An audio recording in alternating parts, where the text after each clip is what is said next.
Всем привет!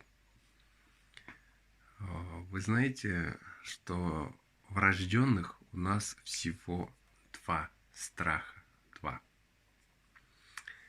Это страх высоты и страх громких звуков. Так вот, женщина – хранительница очага, домашнего уюта. Мужчина – добытчик и защитник.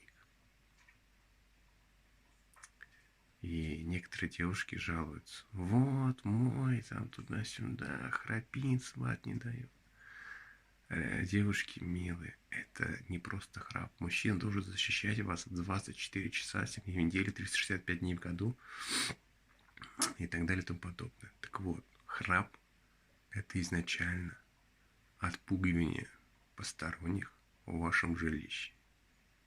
Да.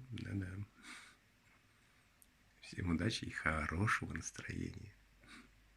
Да, напишите комментарии, что вы думаете по этому поводу. Ну, если не сложно, поставь лайк. И удачи!